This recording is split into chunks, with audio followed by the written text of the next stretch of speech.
केरल, जो कि अपनी खूबसूरत वादी के लिए जाना जाता है, उसी वादियों में से 30 जुलाई मंगलवार को खबर आती है कि केरल के वायनाड जिले में भारी बारिश के कारण लैंडस्लाइड हुई है, जिसमें बड़ी मात्रा में जानहानि हुई है। कितने गांव, घर, लोग तबाह हो गए हैं। न्यूज़ में आपने इसके बारे में 30 जुलाई से लेके अब तक बहुत सारी खबरें, वीडियो और फोटोज़ देख चुके होंगे। इस वीडियो में मैं कुछ इम्पोर्टेंट पॉइंट्स के बारे में ही बात करूंगी। पहला, वायनाड लैंडस्लाइड कैसे हुआ।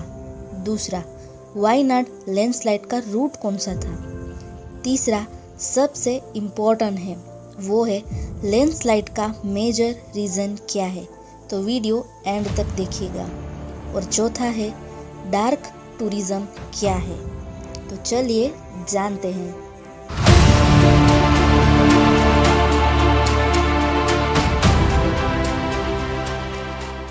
वायनाड लैंडस्लाइड को समझने के लिए पहले लैंडस्लाइड क्या है, उसके कारण क्या है, ये पहले जानते हैं।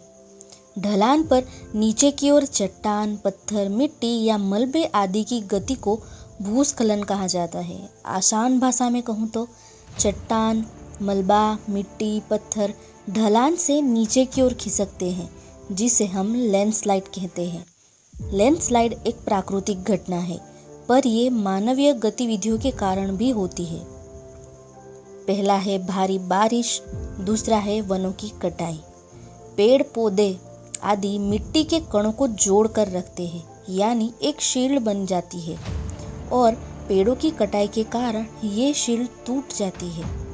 तीसरा है भूकंप, चौथा है ज्वालामुखी विस्फोट, और पांचवा है मानवीय गतिविधियां, जैसे खनन यानी माइनिंग और कंस्ट्रक्शन। वायनाड लैंडस्लाइड भारी बारिश के कारण हुई है। वायनाड लैंडस्लाइड का रूट देखें तो ये यहाँ से शुरू हुआ है। मेपदी से शुरू होकर ये मुंडकई, फिर चूरनमाला, फिर सोचिपुरा वाटरफॉल, ये पुथकला तक जाता है। लैंडस्लाइड के नज़दीक के एरिया मुंडकई और चूरनमाला में भारी नुकसान करता हुआ ये आगे बढ़ा होगा।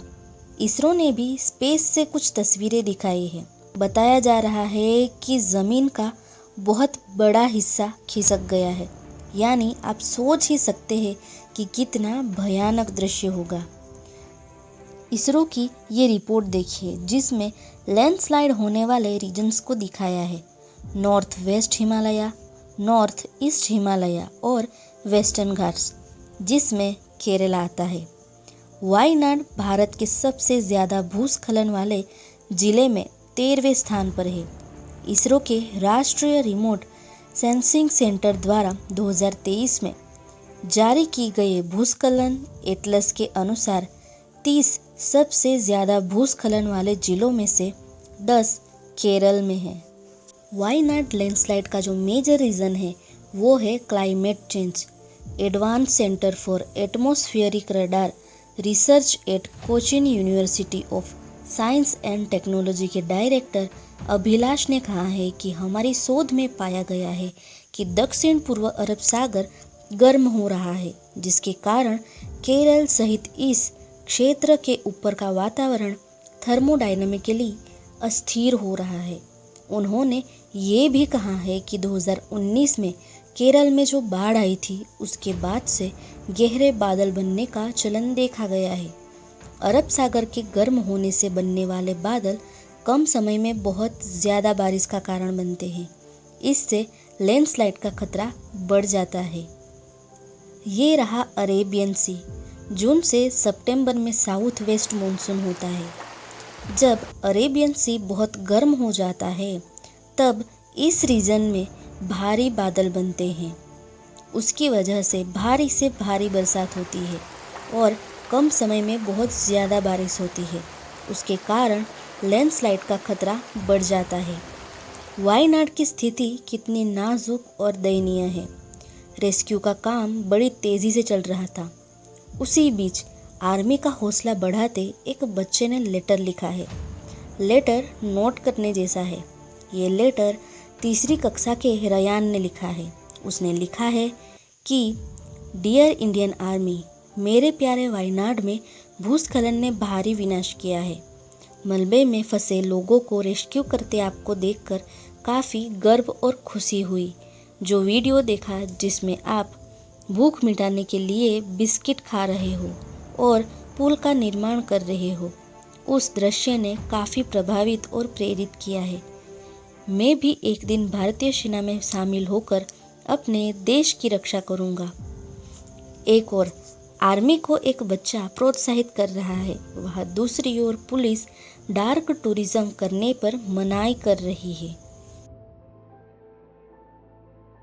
जहाँ कोई बड़ी मात्रा में नरसंहार, युद्ध या कोई बड़ी आफत आई हो, इसी जगह पर लोग जब जाते हैं उसे ब्लैक टूरिज्म कहते हैं।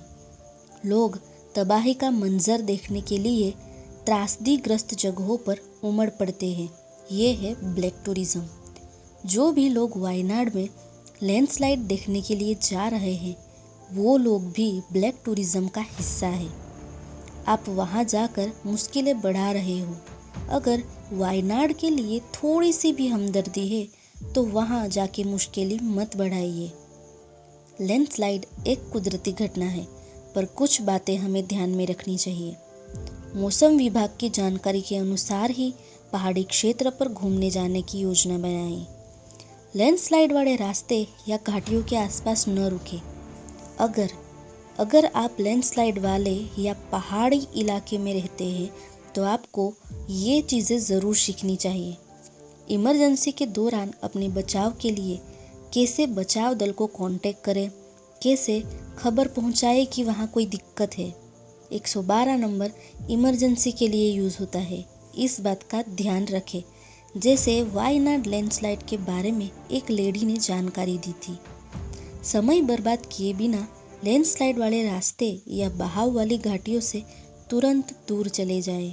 चट्टानों के गिरने और इमारतों के धंसने, दरारों वाले क्षेत्रों की पहचान करें जो भूस्खलन का संकेत देते हैं, और नदी का गंदा पानी भी ऊपर की ओर लैंडस्लाइड का संकेत देता है। पेड़ों के टूटने या पत्थरों के आपस में टकराने की आवाज़ भी लैंडस्लाइड का साइन है। आश्रय स्थलों का पता लगाएं और वहां जाएं। लैंडस्लाइड से बचने के लिए आप नदी या फिर धंसने वाले मार्ग से दूर जंगल की ओर जा रहे हो तो ट्रैकिंग के रास्ते में क्लू छोड़ते जाएं ताकि आप जंगल में खो ना जाए। बिजली के तार या खंभों को न छुएं और न ही उन पर चलें। पहाड़ों में रहने वाले लोगों को बारिश के टाइम पर मौसम की जानकारी होनी ही चाहिए। अगर आपके इलाके में रेड जोन है तो आपको वहां से सेफ जगह पर चले जाना चाहिए। तो अंत में सिर्फ इतना कहना है, जागरूक रहिए, सतर्क रहिए और जानकार रहिए।